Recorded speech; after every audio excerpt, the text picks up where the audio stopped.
नमस्कार दोस्तों, स्वागत है आप सभी का आपके अपने YouTube चैनल अपनी क्लास है टेक में। आज हम बात करेंगे राजस्थान बोर्ड क्लास 11 में केमिस्ट्री के पेपर के बारे में, जो कि आपके 24 नवंबर को हुआ है। तो चलिए इस पेपर की संपूर्ण उत्तर कुंजी देखते हैं। तो पहला प्रश्न बहुविकल्पीय प्रश्न आएंगे। इसका पहला है जल का अणु भार होता है 18, बी ऑप्शन सही होगा। दूसरा प्रश्न मोल अंश की इकाई है मोल प्रति ग्राम, तो सी ऑप्शन सही होगा। तीसरा प्रश्न जब बराबर 3 हो तो m का कुल मान होगा a बराबर 3, ए ऑप्शन सही होगा। चौथा प्रश्न निम्नलिखित में से किस एक स्पीशीज युग्म की अबंध कोटि समान है, तो डी ऑप्शन सही है, साइनाइड और कोबाल्ट। पांचवा प्रश्न एक निकाय जिसमें उसके परिवेश के साथ ऊर्जा का विनिमय होता है लेकिन द्रव्य का नहीं क्या कहलाता है, तो खुला निकाय, ए ऑप्शन सही होगा। छठा प्रश्न स्वतः परिवर्तित प्रक्रम के लिए डेल्टा जी का सही मान है नेगेटिव, सी ऑप्शन सही होगा।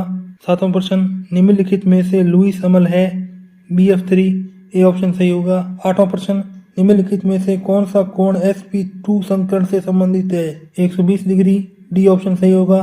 दूसरा प्रश्न रिक्त स्थानों की पूर्ति करो। पहला प्रश्न PCl में संकरण है sp3d। दूसरे प्रश्न का राइट आंसर होगा pH और तीसरे प्रश्न का उत्तर होगा ऋणात्मक, चौथे का होगा 2।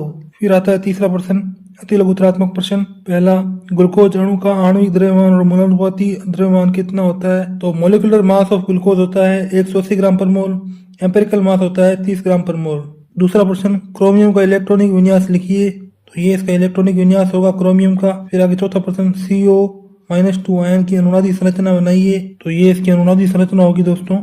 पांचवा प्रश्न हेस का नियम क्या है, रिएक्शन की टोटल एंथैल्पी परिवर्तन इस बात पर निर्भर नहीं करता है कि रिएक्शन एक चरण में हो या अनेकों चरणों पर, ये बराबर रहता है। छठा प्रश्न 0.1 mNaOH विलयन का pH मान ज्ञात कीजिए 13।